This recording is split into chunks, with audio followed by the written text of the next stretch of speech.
नमस्कार, मैं doctor Monika Agarwal, consultant obstetrician and gynaecologist, director Manokamna hospital. आज आपसे एक नए टॉपिक के बारे में बात करूंगी जो है फाइब्रॉइड इन यूट्रस। लेडीज़ की एक बड़ी कॉमन सी कंप्लेंट होती है कि डॉक्टर साहब हमारे अल्ट्रासाउंड में निकला है कि मेरी बच्चेदानी में रसौली है या ट्यूमर है या फाइब्रॉइड है, तो क्या होगा? क्या इससे मुझे कैंसर होने का डाउट है? बच्चा बैठने में कोई तकलीफ़ है? बच्चा बैठेगा तो क्या उसमें कोई प्रॉब्लम आएगी? ऐसे बहुत सारे क्वेश्चंस हैं जो अक्सर पेशेंट्स के दिमाग में उमड़ते रहते हैं। उसी के बारे में हम लोग आज बात करेंगे। तो सबसे पहले अगर हम जानें कि फाइब्रॉइड क्या होता है, ये बेसिकली जो यूट्रस का जो मसल्स होती हैं, जो नॉर्मल यूट्रस की वॉल होती है, उसी के टिश्यू की ओवरग्रोथ से बनी हुई एक छोटी सी गांठ जिसे आप कह सकते हैं, उसे हम लोग फाइब्रॉइड कहते हैं। तो फाइब्रॉइड की अलग अलग लोकेशन होती है, जैसे कि यूट्रस, जैसे समझ लीजिए ये एक यूट्रस है, तो यूट्रस की वॉल में भी फाइब्रॉइड रह सकता है, वॉल के अंदर, या फाइब्रॉइड यूट्रस की वॉल के बाहर लटक जाए, या फाइब्रॉइड यूट्रस की वॉल से निकलकर अंदर की तरफ ग्रोथ हो जाए यूट्राइन कैविटी के अंदर।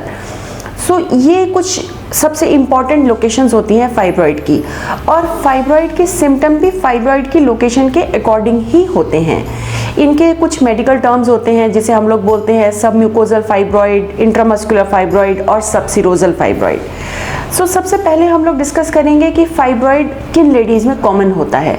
देखिए, इसका भी हेरिडिटरी लिंक देखा गया है। कुछ लेडीज़ जिनकी माँ बहन जिनमें फाइब्रॉइड होते हैं फैमिली में, उनमें इसके चांसेस हाई होते हैं। या जिन लेडीज़ का पीरियड्स की शुरुआत जल्दी एज में होती है, या जिन लेडीज़ में पीरियड ज़्यादा देर से बंद होता है, या जो लेडीज़ बच्चा लेने में देरी करती हैं, इन कुछ कंडीशंस में देखा गया है कि फाइब्रॉइड होने के चांसेस ज़्यादा होते हैं। और कुछ कॉजेज़ हैं जो आज भी अननोन हैं कि क्यों इस पेशेंट में हुआ, इसमें कोई भी फैक्टर नहीं है। इसके सिम्टम क्या होते हैं? जैसे मैंने आपको पहले भी बोला कि फाइब्रॉइड की लोकेशन के अकॉर्डिंगली ही उसके सिम्टम होते हैं। कई बार एसिम्टोमेटिक ही ज़्यादा करके देखा गया है कि छोटे छोटे फाइब्रॉइड्स हैं और पेशेंट को कोई भी कंप्लेंट नहीं है, जस्ट ये एक इंसिडेंटल फाइंडिंग होती है कि कभी अल्ट्रासाउंड किया गया तो उसमें फाइब्रॉइड निकला। 30 से 40% लेडीज़ में फाइब्रॉइड होने के चांसेस होते हैं, लेकिन बहुत ही कम में ये सिम्टम के साथ दिखाई देते हैं। सबसे कॉमन सिम्टम जो फाइब्रॉइड का होता है वो होता है ब्लीडिंग प्रॉब्लम। पेशेंट को अक्सर कंप्लेंट रहती है कि मेरी मेंसेस के दौरान ब्लीडिंग ज़्यादा होती है, क्लॉट्स निकलते हैं, या प्रोलॉन्ग्ड ब्लीडिंग होती है। नॉर्मल पीरियड 3 से 4 दिन का होता है, 6 से 7 दिन तक ब्लीडिंग चलती रहती है। या कई बार इंटरमेंस्ट्रुअल ब्लीडिंग होती है, 2 साइकिल्स के बीच में ब्लीडिंग होती है। या कई बार फाइब्रॉइड की जो लोकेशन होती है वो इस टाइप की होती है कि फाइब्रॉइड जो है आपके नीचे पेशाब की थैली के ऊपर प्रेशर डाल रहा है, तो उसकी वजह से यूरिन जाने में कंप्लेंट होती है, नीचे के हिस्से में भारीपन रहता है। ये प्रेशर सिम्टम्स फाइब्रॉइड के आते हैं, जो जनरली तब आते हैं जब फाइब्रॉइड का साइज़ काफ़ी बड़ा हो जाता है। और जहाँ तक प्रेगनेंसी से रिलेशन है, तो देखिए, ज़्यादा करके फाइब्रॉइड्स प्रेगनेंसी में इंटरफियर नहीं करते हैं।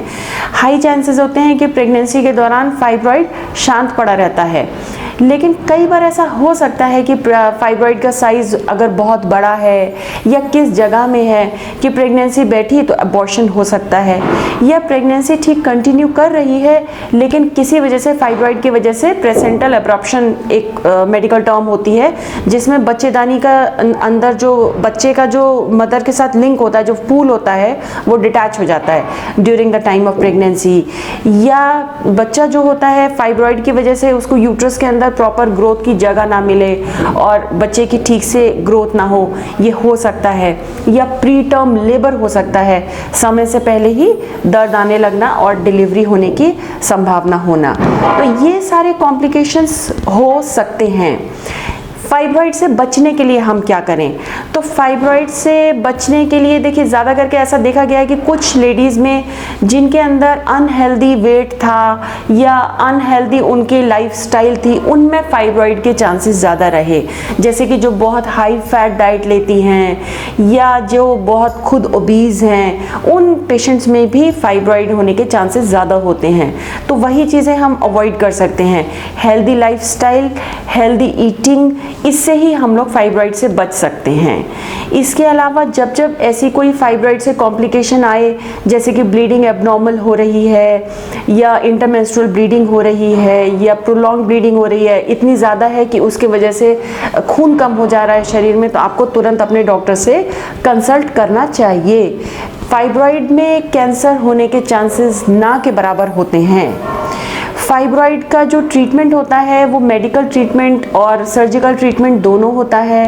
ये डिपेंड करता है कि फाइब्रॉइड किस एज में डायग्नोज हुआ है, क्या वो लेडी अपनी फैमिली कंप्लीट कर चुकी है या नहीं, या यंग है या अनमैरिड है या मैरिड है लेकिन बच्चे अभी तक नहीं हुए हैं, और फाइब्रॉइड कितने हैं, फाइब्रॉइड कितना सिम्टोमेटिक है, किस लोकेशन में है, उसके बाकी चीज़ों को, उसके सिम्टम्स कितने सीवियर हैं, इन बहुत सारी चीज़ों के ऊपर फाइब्रॉइड का ट्रीटमेंट डिपेंड करता है। फाइब्रॉइड के ट्रीटमेंट में या तो हम खाली फाइब्रॉइड भी कई बार निकालते हैं, या ज़रूरत पड़ने पर जब इतना ज़्यादा होता है तो पूरा यूट्रस भी निकाल दिया जाता है। ये डिसीजन आपको अपने गायनेकोलॉजिस्ट पर छोड़ देना चाहिए, वो जो आपके लिए बेस्ट समझेंगे वही सलाह आपको दी जाएगी। लेकिन इससे बचने के लिए आप सिर्फ हेल्दी लाइफस्टाइल मेंटेन करें और हेल्दी ईटिंग रखें। Thank you.